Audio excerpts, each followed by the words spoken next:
चलो आज हम पहला मतलब 2023 के पीवाईक्यू देखने वाले हैं रोटेशनल मोशन से रिलेटेड। ठीक है, तो स्टार्ट करते हैं पहले क्वेश्चन से। देखो पहले क्वेश्चन में क्या बोला था, if a solid sphere of mass 5 kg and a disc of mass 4 kg have the same radius, then the ratio of moment of inertia of the disk about a tangent in its plane to the moment of inertia of the sphere about its tangent will be x/7। देखो एक solid sphere है जिसका मास कितना 5 kg है, और क्या है, एक डिस्क है जिसका मास कितना बच्चा 4 kg है। ठीक है, तो हम बात करते हैं पहले सॉलिड स्फीयर की बात करते हैं। तो जरा देखो ध्यान से, ये मैंने एक बना दिया आपका सॉलिड स्फीयर। ठीक है, और एक बना देता हूँ मैं, इसे कह देता हूँ मैं, ये डिस्क है हमारी और ये है हमारा सॉलिड स्फीयर। ठीक है, अगर मैं बात करूं सॉलिड स्फीयर की तो इसका मास आपको दे रखा है 5 kg, और जो इसका मास है वो कितना दे रखा है आपको 4 kg। आगे बोला है कि हैव द सेम रेडियस, इसकी रेडियस भी r मान लेते हैं और इसकी रेडियस भी r मान लेते हैं। Ratio of the movement of inertia of the disc about a tangent in its plane to the movement of inertia. देखो तो एक टेंजेंट ड्रॉ करते हैं, है ना, और जो इसी के प्लेन में लाई कर रहा है। Just a minute, colour change कर लेता हूं।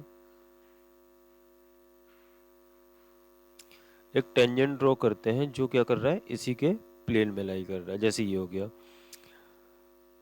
तो इसका moment of inertia about this कितना हो जाएगा, वो कैलकुलेट करते हैं। तो बताओ भाई, एक डिस्क का अपने ही एक्सिस, मतलब जैसे इसका डायमेट्रिकल जो एक्सिस है, अगर इसके अबाउट मोमेंट ऑफ इनर्शिया में लिखूं इसका, है ना, ये हो जाएगा आपका ICOM।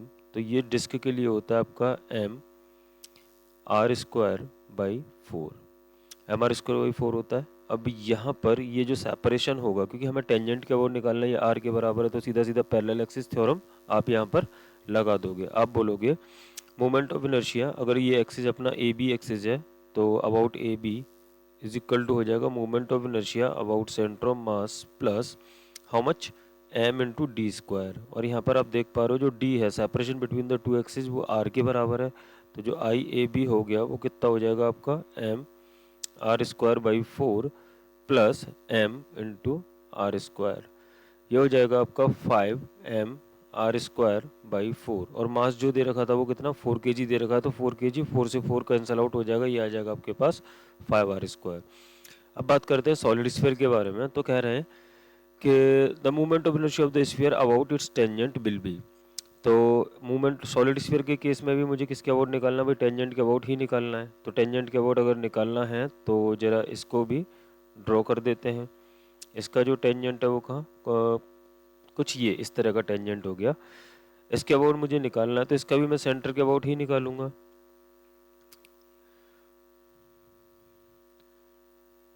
अब देखो जरा, moment of inertia of the solid sphere कितना होता है भाई इसके सेंटर के अबाउट, तो ये होता है आपका 2/5 mr², क्योंकि सॉलिड स्फीयर है ना। तो यहाँ पर जो सेंटर ऑफ मास के अबाउट हो गया वो हो गया आपका 2/5 mr²। ठीक है, तो अब यहाँ पर भी हम क्या करें, पैरेलल एक्सिस थ्योरम लगा देते हैं। तो पैरेलल एक्सिस थ्योरम, क्योंकि पैरेलल एक्सिस थ्योरम जो है वो 2 डायमेंशनल और 3 डायमेंशनल दोनों के लिए एप्लीकेबल होती है। बट बात करें परपेंडिकुलर एक्सिस थ्योरम की तो वो सिर्फ और सिर्फ 2 डायमेंशनल प्लेनर बॉडीज के लिए एप्लीकेबल होती है ना। तो पैरेलल एक्सिस थ्योरम यहाँ पर एप्लीकेबल होगी, तो हम सीधा सीधा बोल देते हैं कि इसको भी हम बोल देते हैं PQ एक्सिस। तो IPQ जो हो जाएगा वो कितना हो जाएगा, I centre of mass plus m/d²। और यहाँ पर अगर d की बात करी जाए तो ये कितना है, r के बराबर ही है। यहाँ पर भी d जो है वो r के बराबर है। मास देखो 5 kg है इसका, वो सब हम बाद में रख देंगे। फिलहाल ये कितना हो गया 2/5 mr² प्लस m/d²। तो m/r², तो ये हो गया आपका 7/5 mr²। ठीक है, m की वैल्यू 5 है तो ये हो जाएगा आपका 7 × r²। और ये हो गया आपका IAB IPQ। तो आपको जो मूवमेंट ऑफ इनर्शिया पूछा था वो पूछा था डिस्क का, है ना, अपॉन सॉलिड स्फीयर का अबाउट देयर टेंजेंट्स। तो IAB हो गया अपॉन IPQ। तो ये कितना हो जाएगा भाई 5/7 के बराबर। इन्होंने बोला था कि अगर ये वैल्यू x/7 के बराबर है, दैट मीन्स x कितना हो गया अपना 5 हो गया। सही है, पहला क्वेश्चन हो गया है अपना। आगे चलते हैं नेक्स्ट क्वेश्चन पर। तो देखो ये है अपना नेक्स्ट क्वेश्चन। यहाँ पर बोल रखा है कि solid sphere of mass 2 kg is making pure rolling on a horizontal surface with kinetic energy 2240 2240। तो जो काइनेटिक एनर्जी हमें यहाँ पे दे रखी है भाई, वो दे रखी है 2240 जूल। और जो मास दिया था हमें वो कितना दिया है, 2 kg दिया है। और ये एक सॉलिड स्फीयर है जो कहाँ पे रोल कर रहा है, प्योर रोलिंग कर रहा है on the horizontal surface.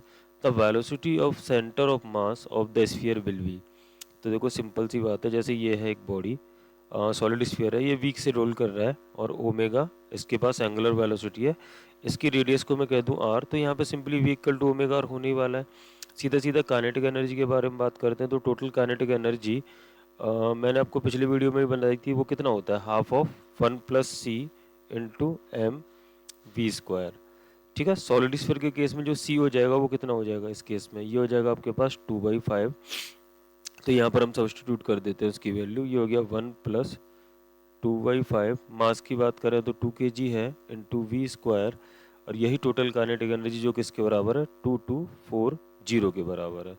Simplify करोगे तो कितना आ जाएगा, ये 5 7 और 2 से 2 कैंसिल आउट हो जाएगा। तो ये हो गया 7/5 v square equal to 2240।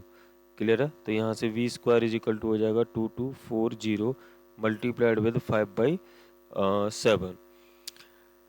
Clear है भाई। यहाँ पे जैसे इसको कैंसिल आउट करोगे आप तो कितने टाइम चला जाएगा, 3 टाइम्स 2 टाइम्स और ये 320। क्लियर है। अब यहाँ पर बस इसको देख लेना है हमें कि कितना आने वाला है। 320 इंटू 5 हो जाएगा, तो जो वी स्क्वायर हो गया आपका वो कितना हो जाएगा, 0 और ये हो गया आपका 4, है ना। एक मिनट, जस्ट अ मिनट, ये हो गया आपका 0 और 0 16 हो जाएगा। तो ये जो आंसर आएगा आपका v जो निकलेगा यहाँ से वो कितना निकलने वाला है, 40 मीटर पर सेकंड। ये आपका आंसर हो गया। नेक्स्ट क्वेश्चन पर चलते हैं। यहाँ पर बोला था कि an object moves at a constant speed along a circular path in a horizontal plane. तो जो एक ऑब्जेक्ट है वो क्या कर रहा है भाई, सर्कुलर पाथ कर रहा है इन अ हॉरिजॉन्टल प्लेन। जैसे मैं बात करूं तो ये आपका एक हॉरिजॉन्टल प्लेन हो गया। ठीक है, यहाँ पे सर्कुलर मोशन ये परफॉर्म कर रहा है कोई ऑब्जेक्ट। आगे बोला इन्होंने विद सेंटर एट ओरिजिन, ये जो है सेंटर हो गया इसका, ओरिजिन है। When the object is at x equal to 2 metre, its velocity is -4। चलो भाई एक्सिस भी बना लेते हैं।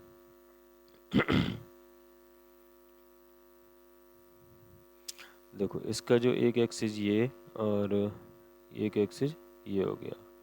ठीक है भाई, बात करें तो इन्होंने बोला था कि x इज इक्वल टू 2 पर, जब ये यहाँ पर है और इसकी जो दे रखा है वो दे रखा है x इक्वल टू +2 मीटर। यहाँ पर जो इसकी वेलोसिटी है वो है अपनी वेट माइनस में दे रखी है -4 के, मतलब ये इधर जा रहा है ना, 4 मीटर पर सेकंड से। तो कह रहा था object velocity and acceleration at x equal to -2 metre. x equal to -2 मतलब जब ये यहाँ गया होगा तब आपको बतानी, तो वेलोसिटी तो डेफिनेटली इधर डायरेक्शन में होगी। तो ये कितनी हो जाएगी भाई, 4 मीटर पर सेकंड। अगर वेलोसिटी की बात करें तो ये हो जाएगी आपकी +4 जे कैप।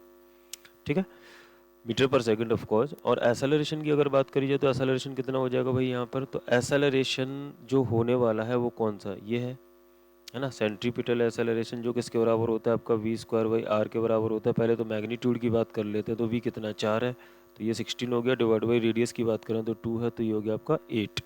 और डायरेक्शन की बात करें तो आई cap, metre per second square. तो कौन सा ऑप्शन हो जाएगा इसमें से आपका, आई होप बी ऑप्शन हो जाएगा, है कि नहीं। चलो नेक्स्ट क्वेश्चन पर बात करते हैं। यहाँ पर बोला था a car is moving on a circular path of radius 600 metre. एक कार है जो आपका क्या कर रही है, सर्कुलर पाथ पर मूव कर रही है विद रेडियस भी दे रखी है इसकी आपको, ये है 600 metre. Such that the magnitude of tangential acceleration and centripetal acceleration are equal. मतलब इसके पास एक टेंजेंशियल एक्सेलरेशन है और एक इसके पास क्या है, सेंट्रीपिटल एक्सेलरेशन है। और इनका मैग्नीट्यूड जो क्वेश्चन में दिया है हमें, वो कहा है कि AC जो है वो AT के बराबर है। आगे बात करते हैं। The time taken by the car to complete first quarter of the revolution. First quarter of the revolution, देखो पहले तो ए सी जो है 80 के बराबर हो गया, तो 80 की बात अगर करी जाए तो सिंपली ये होता है आपका d v by d t, instant change in velocity with respect to time, और जो ए सी हो गया ये आपका होता है वी स्क्वायर बाई आर के बराबर। आगे बोला the time taken by the car to complete first quarter revolution if it is moving with an initial speed of 54 kilometre per hour is इतना, तो कह रहे हैं कि द वैल्यू ऑफ टी। कैसे करें भाई इसको, इनिशियल वेलोसिटी दे रखी है तो फर्स्ट क्वार्टर कितनी देर में कंप्लीट कर लेगा, है ना, वो चीज़ हमसे पूछी है। फर्स्ट क्वार्टर देखो जैसे यहाँ थे, अगर डिस्प्लेसमेंट की बात करी जाए या फिर थीटा की बोला जाए, है ना, तो 90 डिग्री इसको कवर कर लेना चाहिए इस पॉइंट से इस पॉइंट तक पहुंचने में। ठीक है भाई, तो यहाँ से और हमें यहाँ तक निकालना है कि जो टाइम लगेगा वो कितना लगेगा फर्स्ट क्वार्टर। तो मैं बात करता हूँ इसको थोड़ा सा इंटीग्रेट करते हैं हम, तो ये हो जाएगा आपका डी टी और ये हो जाएगा आपका, इसको 1/r को चाहो तो इधर ही रहने दो, और d v upon v square, इसको कर देते हैं इंटीग्रेट। तो यहाँ से अब जब आप इंटीग्रेट करोगे तो ये आ जाएगा आपका 1/r, और ये t इज इक्वल टू, ये कितना होता है भाई, ये होता है आपके पास, या फिर इसको एक काम भी कर सकते थे हम, क्योंकि 1 क्वार्टर का बोला है तो इसको थीटा के टर्म में क्या लिखा जा सकता था, डबल डेरिवेटिव ऑफ थीटा, चलो बाद में कर लेंगे फिलहाल, है ना, इसको करते हैं। तो ये हो जाएगा आपका d v upon b square का इंटीग्रेशन कितना होता है, तो ये वी की पावर -2 मतलब -1 अपॉन वी के बराबर होगा। ठीक है भाई, -1 अपॉन वी के बराबर हो गया प्लस सम कांस्टेंट टर्म। इन्होंने जो डेटा मुझे दे रखा है वो बोला है कि if it is moving with an initial velocity of 54 kilometre per hours, initial velocity दे रखी है, तो t इक्वल टू 0 पर जो वेलोसिटी है वो 54 किलो आवर्स है ना, तो यहाँ पे हो गया आपका 1/600 t is equal to -1/54 kilometre per our.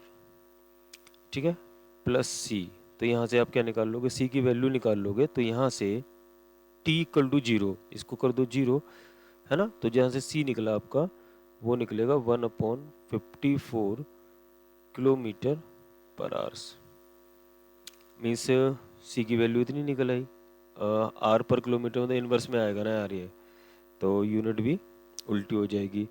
चलो ठीक है, अब यहाँ से थोड़ा सा और सिंप्लीफाई करते हैं, तो ये हो जाएगा आपके पास 1/600 into t is equal to -1/54 plus ये 54 नहीं v -1/v -1/54।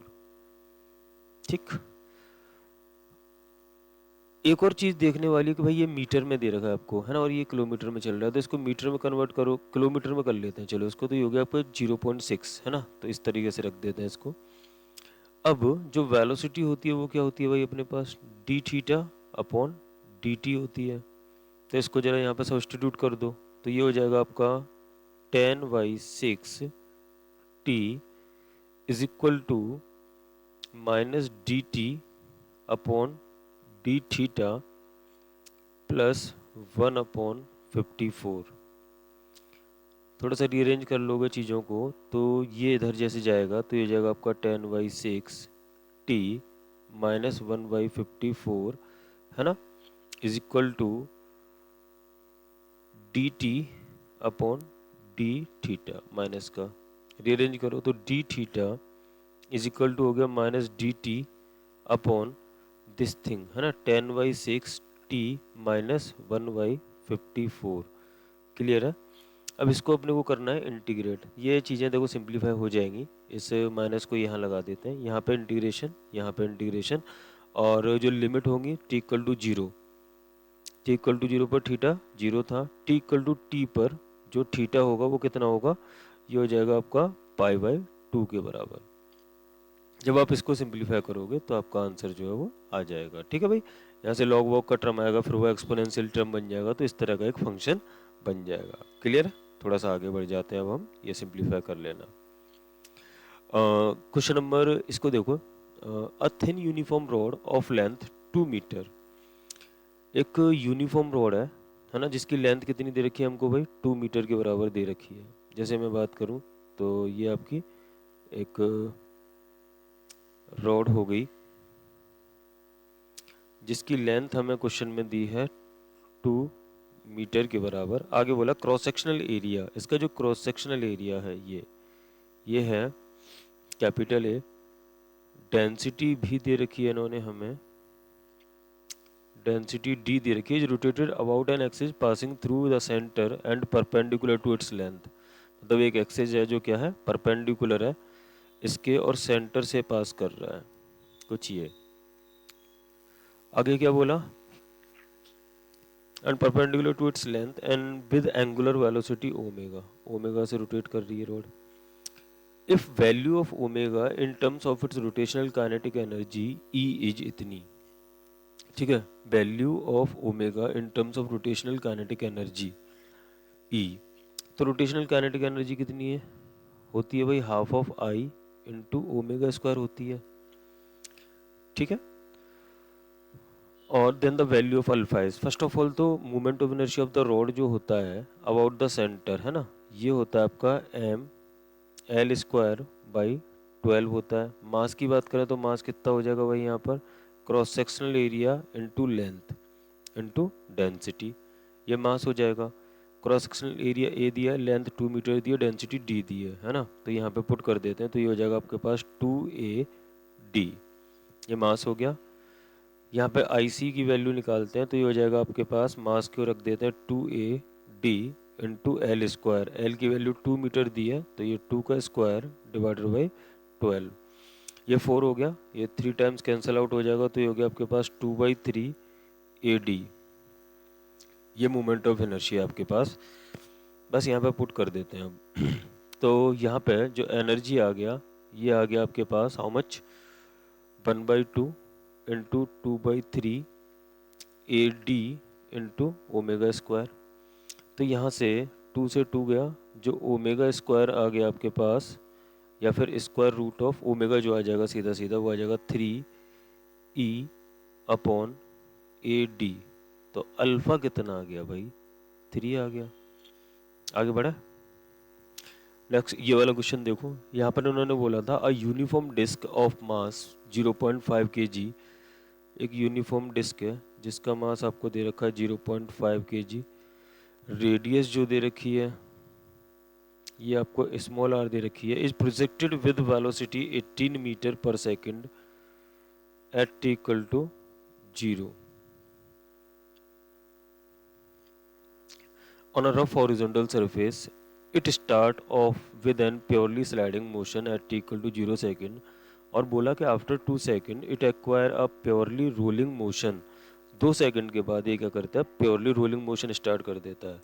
तो एक चीज़ ध्यान से देखना यार, इसी में क्वेश्चन में ही देखना, यहाँ पर आपका क्योंकि रोलिंग स्टार्ट हो रही है तो यहाँ पे एक फ्रिक्शन लग रहा होगा, है ना, तो जो एक्सेलरेशन होगा ड्यू टू दिस फ्रिक्शन वो कितना होने वाला है भाई, म्यू इंटू जी के बराबर, क्योंकि म्यू इंटू एन के बराबर होगा, एन एम जी के बराबर होगा, तो ये कितना हो जाएगा भाई, म्यू इंटू जी के बराबर।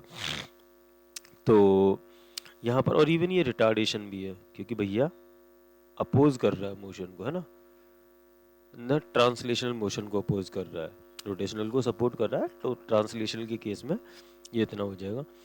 आगे बोला कि purely rolling motion the total kinetic energy of the disc after 2 second will be, तो यहाँ पे ध्यान से अगर देखोगे तो velocity equal to 18 metre per second है ना, the total kinetic energy of the disc after 2 second will be, coefficient of friction दे रखा है तो आप एक्सेलरेशन निकाल सकते हो भाई, ये हो जाएगा -0.3 मल्टीप्लाई बाई जी की वैल्यू 10 दे रखी है तो ये हो गया -3 मीटर पर सेकंड स्क्वायर। तो और ये 2 सेकंड के बाद में मोशन जो है वो रोलिंग होने लग जाता है, तो पहले देख लेते हैं वेलोसिटी कितनी होगी 2 सेकंड के बाद में। तो मैं कहता हूँ v final is equal to v initial plus a into t, तो v फाइनल मुझे पता नहीं है, v इनिशियल मेरे को दे रखा है कि t इक्वल टू 0 पर 18 था और एक्सेलरेशन की वैल्यू -3 टाइम था 2, तो जो होगी वेलोसिटी वो कितनी होगी 18 - 6 दैट इज 12 मीटर पर सेकेंड। अगर ऐसा है तो क्योंकि देखो अब total kinetic energy pure rolling के केस में जो होती है वो होती है half of 1+c m v²। तो यहाँ से हो गया हाफ 1+c, क्या था ये, डिस्क था, तो 1/2। m कितना है 0.5 kg, v कितना है, v अभी अभी निकाला, ये रहा 12, तो ये 12 का स्क्वायर, तो ये हो जाएगा आपका 1/2 इंटू हाउ मच 3/2 इंटू 0.5, मतलब 1/2 इंटू 12 इंटू 12, कैंसिल आउट कर दो भाई, ये गया 3 टाइम्स 2 6 टाइम। तो जो आंसर आ गया वो कितना आ गया भाई, 3 इंटू 6 कितना हो गया भाई, ये हो जाएगा 54 जूल। सही है क्या? चलो नेक्स्ट आगे बढ़ते हैं। नेक्स्ट क्वेश्चन था कि two disc of same mass, है ना, दो डिस्क हैं जिनका मास कैसा है, सेम है। चलो बना लेते हैं।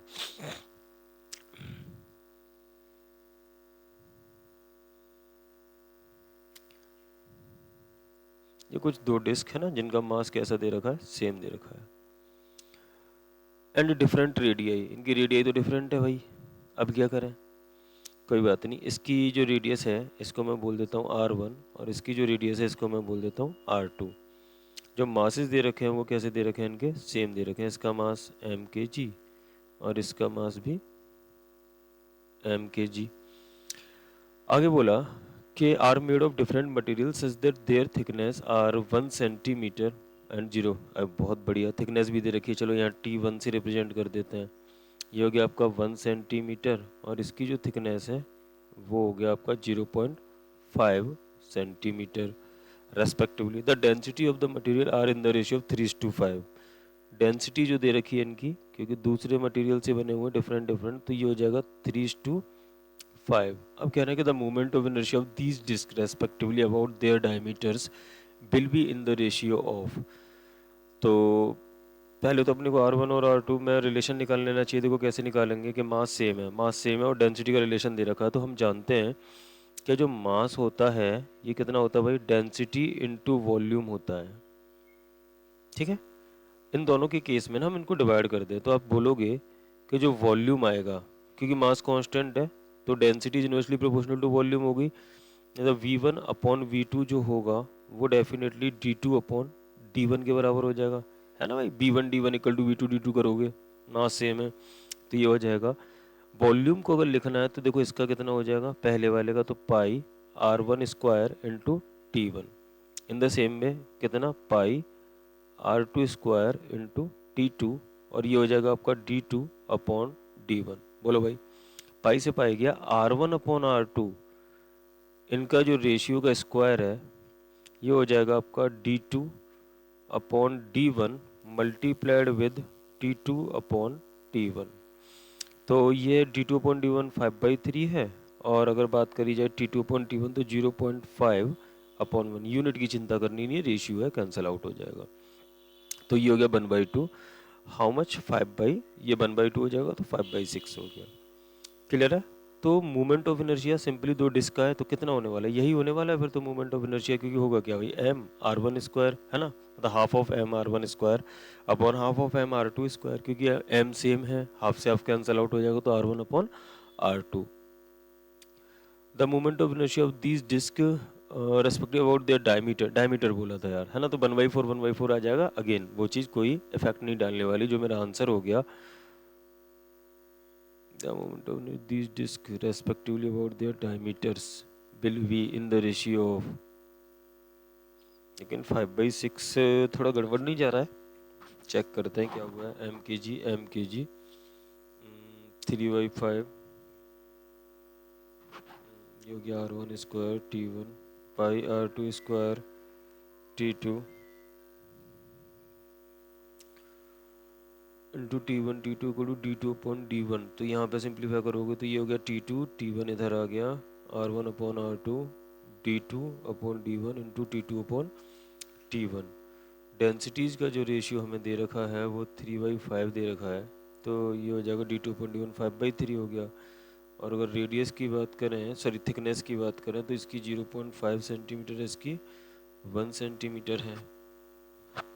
तो ये तो सही कर रहे हैं, यहाँ से 10 1/2 5/6।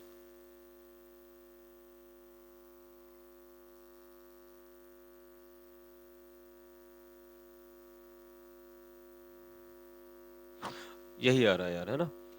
इसका आंसर जो 5/6 हो जाएगा। अगर इसको आप थोड़ा सा सिंप्लीफाई करोगे तो है ना फ्रैक्शनल वैल्यू आपको मिल जाएगी। चलो नेक्स्ट क्वेश्चन देखते हैं। नेक्स्ट क्वेश्चन ये है कि movement of inertia of the disc of mass capital M and radius capital R about any of its diameter is mr²/4। Movement of inertia कह रहे हैं ऑफ अ डिस्क। एक मैंने डिस्क कंसीडर करी, मतलब ये डिस्क ले ली, और इसका बोला था कि मास जो है वो कैपिटल एम के जी है, रेडियस आर दे रखी है, about any of its diameter is mr²/4। मतलब कोई भी डायमीटर ले लो, इसके अबाउट जो मोमेंट ऑफ इनर्शिया होगा वो mr²/4 होगा। चलो बढ़िया। The moment of inertia of this disc about an axis normal to the disc and passing through a point on its edge will be. On its edge मतलब कोई, मैंने कहा यहाँ इसके अबाउट ले लो मोमेंट ऑफ इनर्शिया आपको निकालना है। तो देखो यार सेंटर के अबाउट कितना हो जाएगा मोमेंट ऑफ इनर्शिया, इसके अबाउट हो जाएगा आपका mr²/2 परपेंडिकुलर एक्सिस थ्योरम। अब यहाँ से पैरेलल एक्सिस थ्योरम लगा दो तो d की वैल्यू कितनी r के बराबर होगी। तो ये हो जाएगा आपका mr²/2 plus m into D square, D कितना r²। तो यही हो गया आपका I नॉर्मल, जो टेंजेंशियल वाला नॉर्मल है, ठीक है, मतलब ये वाला। तो INT जो हो जाएगा वो कितना हो जाएगा आपका 3/2 mr²। तो यहाँ पे पूछा था x की वैल्यू क्या होगी, तो वो कितनी होगी 3 होगी। ठीक है, आगे बढ़ते हैं। ये क्वेश्चन देखते हैं। यहाँ पर बोला है हमसे कि a solid cylinder is released from rest from the top of an inclined plane of inclination 30 degree and length 60 centimetre if the cylinder rolls without slipping its speed upon reaching the bottom of the inclined plane. कैसे निकालोगे आप, acceleration निकाल लो ना पहले। तो ये कितना होता है भाई g sin theta upon 1 + c होता है ना। अगर कोई बॉडी फॉर रोलिंग कर रही है ऑन द इंक्लाइंड प्लेन तो जो एक्सेलरेशन होता है ना, रोल करती हुई बॉडी का, वो इतना होता है। यहाँ पे एंगल भी दे रखा है आपको और ये भी बोल रखा है कि सॉलिड सिलेंडर है। तो सॉलिड सिलेंडर के लिए c की वैल्यू 1/2 होती है। तो ये हो गया आपके पास g into sine 30 upon 3/2। Simplify करने पर ये हो गया आपका 2/3 g साइन 30, और साइन 30 की वैल्यू 1/2 होती है। तो ये सीधा सीधा आपके पास हो गया g/3 metre per second square. ये आपके पास एक्सेलरेशन आ गया। इवन उन्होंने बोल रखा है कि जी की वैल्यू को आप 10 metre per second square consider कर लो। अब निकालनी है आपको वेलोसिटी। तो देखो इनिशियल वेलोसिटी कितनी थी भैया, इनिशियल वेलोसिटी है अपनी 0, है ना, u 0 है, और आपको v कैलकुलेट करना है। आपको दूरी दे रखी है 60 सेंटीमीटर, तो आपको s दे दिया 60 सेंटीमीटर, जिसको आप लिख सकते हो 0.6 मीटर। आगे बात करते हैं। तो आप लगा दो v² = u² प्लस 2as। ठीक है, तो v नहीं पता है, यही तो कैलकुलेट करना है। u 0 है, plus 2 into how much g/3 that is 10/3 into s कितना है 60 सेंटीमीटर, मतलब 0.6 हो जाएगा। ठीक है, डिवाइडेड बाई दिस 10 से 10 ये 2 टाइम्स, तो जो v हो गया वो आपके पास हो गया 2 मीटर पर सेकेंड। सही है भाई, नेक्स्ट बढ़ते हैं आगे। ये क्वेश्चन कह रहा था कि 2 identical solid sphere each of mass 2 kg and radius, identical solid spheres हैं। ठीक है भाई, जैसे मैंने कहा एक स्फीयर मेरे पास ये हो गया और एक और स्फीयर मेरे पास ये हो गया। मास जो दिया है, एक मिनट, इसका जो मास दिया है हमें वो दिया है 2 kg, और इसका भी मास हमें जो दिया है क्योंकि आइडेंटिकल है तो 2 kg। रेडियस जो दी है वो दी है 10 सेंटीमीटर, और इसकी जो रेडियस दी है वो भी हमें दी है 10 centimetre. Are fixed at the end, बहुत बढ़िया। इनको एक एंड ऑफ द रॉड के अक्रॉस कनेक्ट कर रखा है। ठीक है, रॉड ये रही, लाइट रॉड है बेसिकली, है ना। The separation between the centres of the spheres is 40 centimetre. ये जो सेपरेशन दिया आपको वो 40 सेंटीमीटर का दिया है।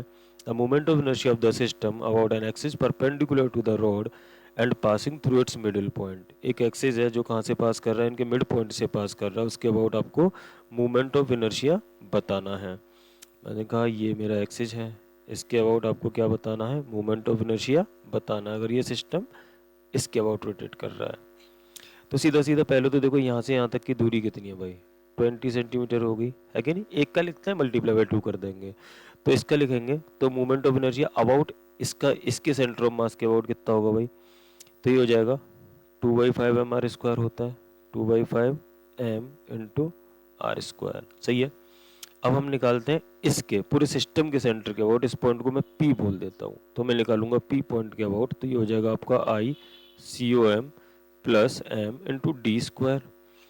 बात करी जाए तो ये कितना हो जाएगा, केजी मीटर स्क्वायर में पूछा था, ठीक है देख लेते हैं। तो ये हो जाएगा आपका 2/5 mr² plus m into how much. अगर ध्यान से देखो तो ये ना 20 और ये 10 है, मैं सबसे लास्ट में रखूंगा वैल्यू, तो d की वैल्यू जो है वो 2 टाइम्स ऑफ r होगी, तो ये कितना हो जाएगा आपका 4 टाइम्स ऑफ r² हो जाएगा क्या भाई। नहीं, अरे r जो है 10 सेंटीमीटर है, ये दूरी जो है 20 सेंटीमीटर है, तो r का कितना 2 टाइम्स है, तो मैंने 2r लिख दिया और इसका स्क्वायर तो 4r²। अब इसको सिंप्लीफाई करते हैं तो ये हो जाएगा आपका 22/5 mr²। वैल्यूज पुट कर देते हैं तो 22/5 इंटू 2, अगर r की बात करें तो r जो है वो 10 सेंटीमीटर है, 10 का स्क्वायर है ना, 10 इंटू 10 की पावर -2 हो जाएगा, तो 10 का स्क्वायर फिर 0.1 का स्क्वायर, तो 0.1 मल्टीप्लाई बाई 0.1। सिंप्लीफाई कर लो भैया जी, इसको कितना आ रहा है, जैसे ये 1/2 हो गया, तो ये कितना हो जाएगा, एक और 0.1 10 का मल्टीप्लाई कर देते हैं डिवाइड, तो ये हो जाएगा आपका 2 इंटू 2 4, 22 इंटू 4 इंटू 10 की पावर -3। सही है, क्योंकि 10 की पावर -3 के ऑर्डर का मुझे बताना था, तो हाउ मच कितना हो जाएगा ये हो गया आपके पास 88 इंटू 10 की पावर -3, तो जो अपना आंसर है वो कितना हो गया 88। सही है, नेक्स्ट देखते हैं। कह रहे हैं a ring and a solid sphere rotating about an axis passing through their centres have same radius of gyration. एक रिंग है एंड अ सॉलिड स्फीयर,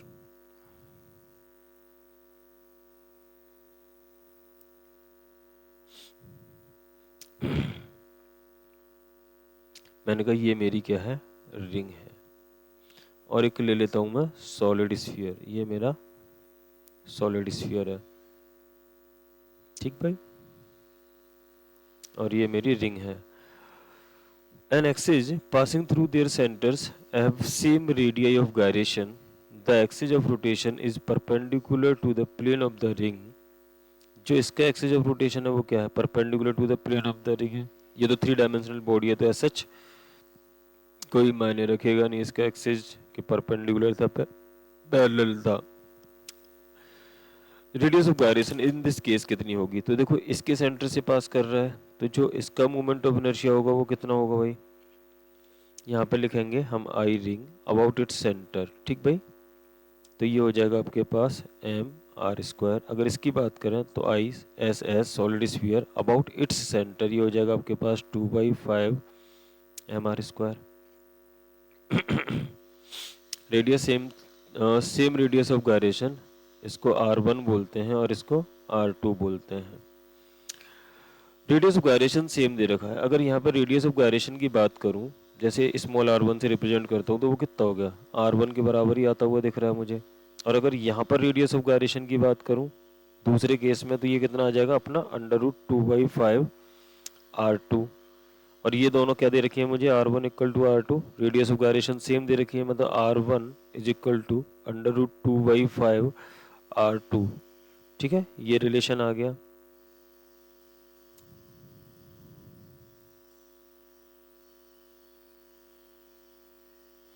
तो कह रहे हैं the ratio of their radius of ring to that of sphere, तो वो तो गया, तो r1/r2 पूछा था, तो ये x की वैल्यू कितनी आ गई, 5 आ गई, बस खत्म। नेक्स्ट चलते हैं।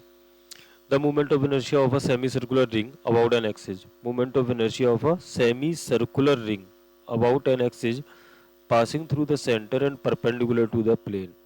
एक मोमेंट ऑफ इनर्शिया बताना है आपको, एक रिंग है, मतलब और वो भी सेमी सर्कुलर है कुछ इस तरह की, एक इस एक्सिस के अबाउट बताना है, passing through its centre and perpendicular to the plane of the ring is 1/x mr², where r is the radius and m is the mass of the semi circular ring.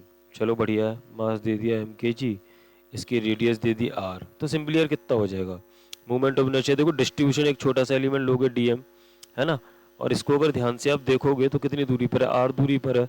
तो यही distribution of mass जो है इस ring का क्या है, r दूरी पर ही है पूरा का पूरा। m kg मास जो है वो r दूरी पर बिखरा पड़ा है। दैट मीन्स जब इंटीग्रेट करोगे तो ये सिंपली आ जाएगा आपके पास mr स्क्वायर के बराबर। तो यहाँ पर पूछा था x की वैल्यू कितनी होगी, तो सिंपली x की वैल्यू कितनी होगी, 1 होगी। आगे चलते हैं। यहाँ पे देखो कह रहे हैं कि a force of minus p k act on the origin of the coordinate system, the torque about the point 2, -3 is इतना, the ratio of a upon b। आसान क्वेश्चन है यार।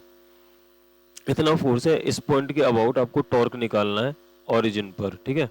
तो आप क्या करोगे, पहले तो रेडियस वेक्टर जैसे मतलब position vector sorry displacement vector बोलो किसी पॉइंट के रेस्पेक्ट में। जैसे ये पॉइंट जो है वो 2, -3 कहाँ पर लाई करेगा, इधर साइड कहीं।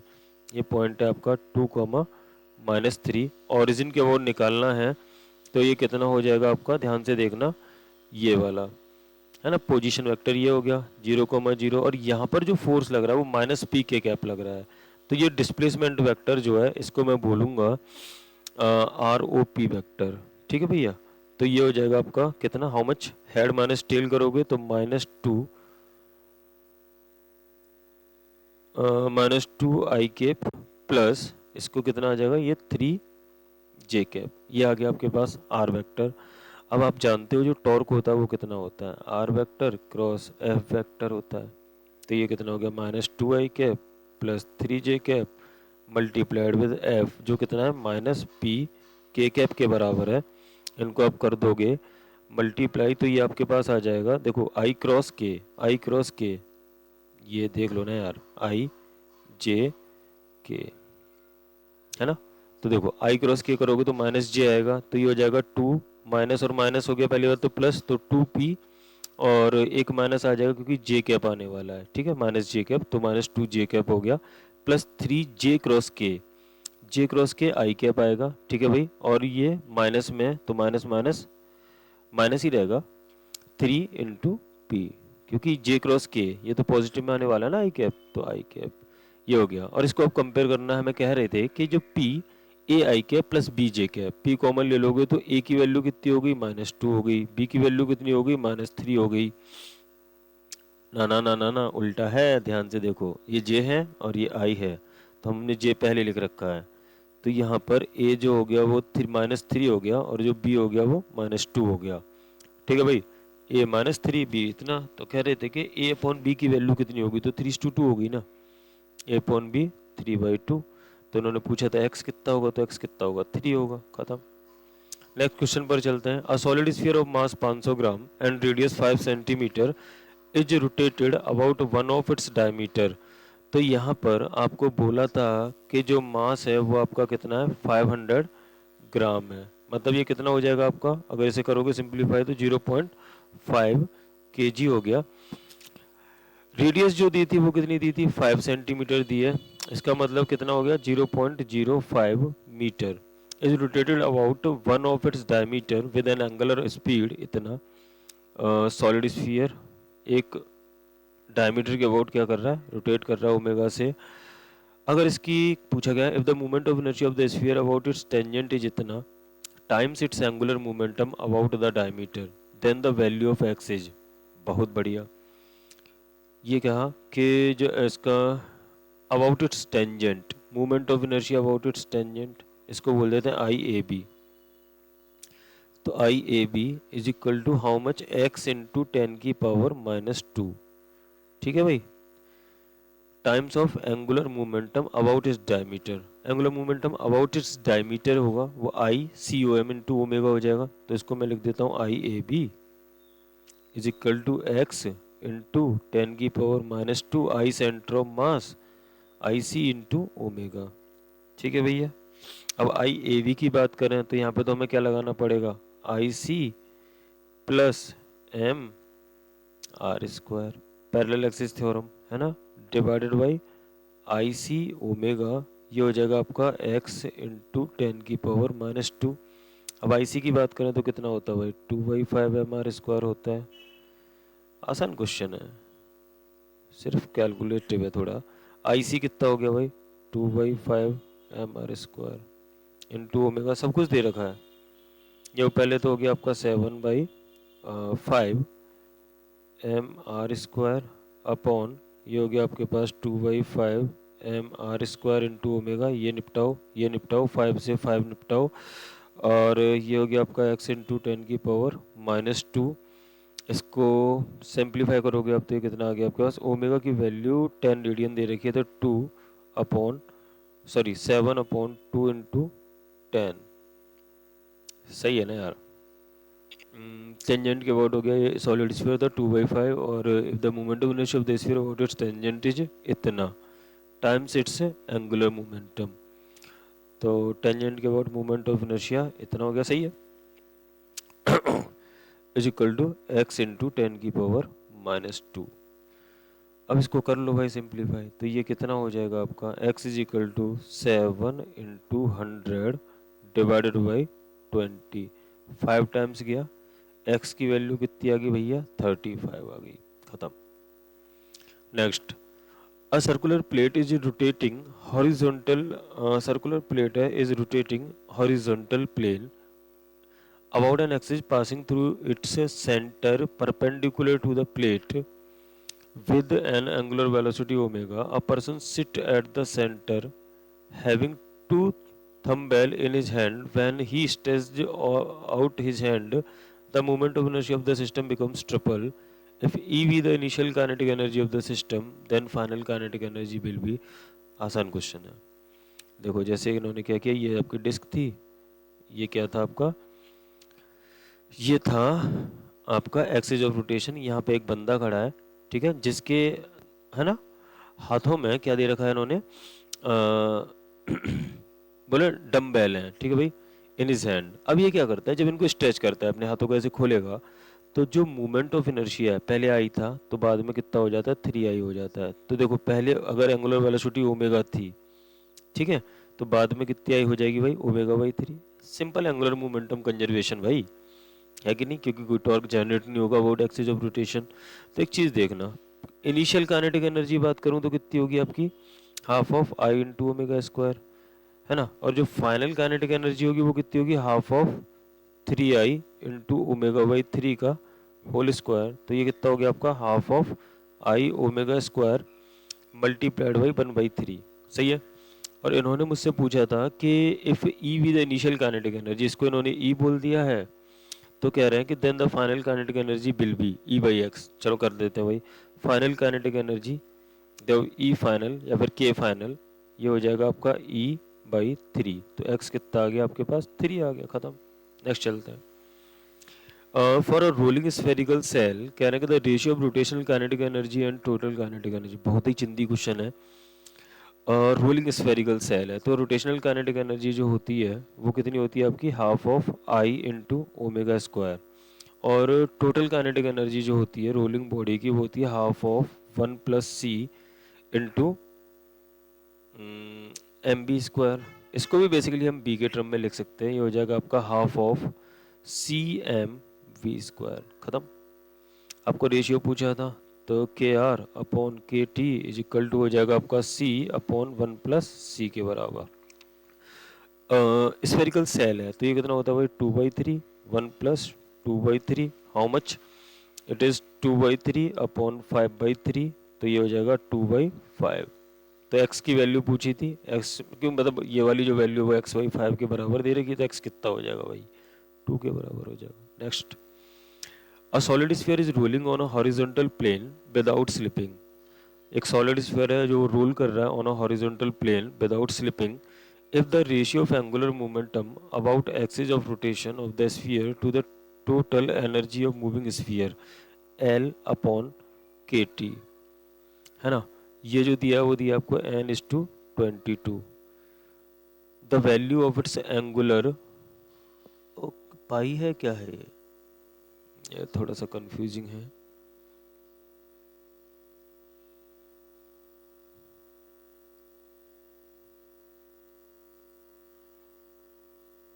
हाँ पाई दे रखा है, चलो बढ़िया, ये पाई है।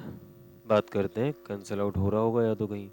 अ solid sphere is rolling on a, solid sphere है तो जो एंगुलर मोमेंटम होगा सॉलिड स्फीयर का वो कितना होता है भाई, सॉलिड स्फीयर का angular momentum, the ratio of angular momentum over the axis of rotation. तो एक्सिस ऑफ रोटेशन के अबाउट जो एंगुलर मोमेंट प्योर रोटेशन कर रहा होगा, प्योर रोटेशन कर रहा होगा, तो ये हो गया आपके पास आई इन टू ओमेगा अपॉन के टी की बात करी जाए तो ये कितना हो जाएगा भाई, half of 1+c into m b square is equal to pi upon 22। हमसे पूछा है इन्होंने ओमेगा है, तो देखो इसको ओमेगा की टर्म में आप कन्वर्ट कर सकते हो। आई, पहले तो आई की बात करते हैं, तो एक सॉलिड स्फीयर का आई कितना होता है भाई, 2/5 एम आर स्क्वायर, ठीक है, into omega upon half of, इसकी बात करें 1+c की वैल्यू होती है आपकी 2/5 m v square is equal to पाई/22। यहाँ से एक चीज़ ध्यान से देखना, जो ये r square upon v square है ना, ये कितना हो जाएगा, क्योंकि आप जानते हो v equal to omega r होता है, तो आर अपॉन वी की अगर बात करें तो ये 1 अपॉन ओमेगा के बराबर हो जाएगा। इसका स्क्वायर कर दोगे तो 1 अपॉन ओमेगा स्क्वायर, ठीक है। तो इसको थोड़ा सिंप्लीफाई करो आप, तो ये हो जाएगा आपका 2/5, 1/2 में तो 4, ये आ जाएगा आपके पास पहली बात तो 5 7/10 है ना, 5 से 5 चला जाएगा तो हो जाएगा आपके पास 4 वाई, ये इधर 5 2 7 इंटू एम से एम गया, r square upon omega square 1/ओमेगा रह जाएगा, और इधर हो गया आपके पास पाई/22। तो यहाँ से ये हो गया आपके पास 4/ओमेगा, और ये हो गया आपका 7/22, और पाई की वैल्यू होती है आपकी 22/7, तो ये तो निपट गया। तो जो ओमेगा आपके पास आ गया वो आ गया आपके पास 4 रेडियन पर सेकेंड। बढ़िया, आगे चलते हैं। A light rope is wound around a hollow cylinder of mass 5 kg and radius 70 centimeter. The rope is pulled with a force इतना, the angular acceleration of the cylinder is। ये तो बहुत ही आसान क्वेश्चन है। जैसे ये आपका क्या था भैया, एक हॉलो सिलेंडर है, यहाँ पर एक रस्सी को लपेटा हुआ है, और इस रस्सी पर जो फोर्स लगाया जा रहा है वो लगाया जा रहा है 52.5 न्यूटन, है ना। तो और ये सेंटर के अबाउट क्या करेगी, रोटेट करेगी, ठीक है। ओमेगा एंगुलर एक्सेलरेशन भी होगा इसके पास, अल्फा मास जो दे रखा है वो 5 kg दे रखा है, जो रेडियस दे रखी है वो आपको 0.7 मीटर दे रखी है। अब कह रहे हैं एंगुलर एक्सेलरेशन कितना होगा, तो आप कहोगे टॉर्क इज इक्वल टू कितना होता है, आई अल्फा के बराबर होता है। टॉर्क कितना हो जाएगा, क्योंकि देखो यार आर और एफ ऑलरेडी परपेंडिकुलर है, तो कोई ज़्यादा कंफ्यूज होने की जरूरत नहीं है। आर परपेंडिकुलर इंटू एफ लिख दो, I into alpha, r perpendicular है अपना 0.7, ऑलरेडी परपेंडिकुलर है, 4 से 52.5 is equal to movement of inertia of the hollow cylinder कितना होता है भाई, एम इंटू आर स्क्वायर होता है इंटू अल्फा। बात करें तो यहाँ की एंगुलर एक्सेलरेशन ही पूछा है, तो इसको अल्फा में ही रहने देते हैं। एम कितना है, एम 5 kg है, इसकी वैल्यू 5 kg दे रखी है क्वेश्चन में। आर की बात करें तो 0.7 इंटू 0.7 इंटू अल्फा 0.7 इंटू 52.5, 0.7 से 0.7 चला गया, अल्फा जो बचा आपके पास वो बचा 52.5 अपॉन 5 इंटू 0.7, इससे ये चला गया, और ये जो है आपका चला जाएगा, इसको जरा कैंसिल आउट कर दो, ये चला जाएगा आपका 1 टाइम्स 0 एंड 5, 105 है ना, और 7 से ये भी कैंसिल आउट हो जाएगा, कितने टाइम्स, 1 एंड 15 टाइम्स, ठीक है। तो अल्फा जो आपका निकला वो निकला आपका 15 रेडियन पर सेकंड स्क्वायर, ठीक है। नेक्स्ट क्वेश्चन पर चलते हैं। यहाँ पर बोला था कि a solid sphere and a solid cylinder of same mass and radius r rolling on a horizontal surface without slipping, तो the ratio of their radius of gyration respectively. आसान क्वेश्चन है। एक सॉलिड स्फीयर है, solid sphere, तो जो movement of inertia होगा solid sphere का वो कितना होगा, पूछा किसके अबाउट है, on a horizontal surface without slipping the ratio of their radius of gyration respectively. अब बता तो देते किस पॉइंट के अबाउट, चलो ठीक है, रूल कर रहे हैं ना। तो सॉलिड स्फीयर का सेंटर के अबाउट कितना होता है भाई, 2/5 एम आर स्क्वायर होता है। अगर बात करें सॉलिड सिलेंडर की, तो ये होता है आपका सॉलिड सिलेंडर का कितना होता है भाई, 1/2 m r square, mass same है, रेडियस भी सेम है, ठीक है। तो ये हो गया, ये हो गया। अब यहाँ पर अगर मैं बोलता कि इसकी जो रेडियस ऑफ गायरेशन है वो कितनी होती है, इसको बोल देते हैं एस एस, तो ये होती है आपकी √2/5 आर के बराबर, और यहाँ पर जो रेडियस ऑफ गायरेशन है किसकी, सॉलिड सिलेंडर की, ये होती है आपकी √1/2 इंटू आर के बराबर। दोनों को डिवाइड कर दो, आंसर आ जाएगा। तो जैसे ही आप डिवाइड करोगे एस अपॉन, क्योंकि रेशियो पूछा था, अपॉन आर कौन है भाई, सिलेंडर है ना, तो सॉलिड सिलेंडर ये हो जाएगा आपके पास हाउ मच, ये √2/5 और ये हो गया आपके पास √1/2, तो 2 ऊपर गया, ये हो जाएगा आपके पास 2/√5। तो x की वैल्यू कितनी होगी भाई, 5 हो गई, खत्म। चलो बच्चों, तो आज के लिए बस इतने क्वेश्चन है ना, 2023 के पी वाई क्यू, इनको आप ठीक से कर लेना। Clear, thank you.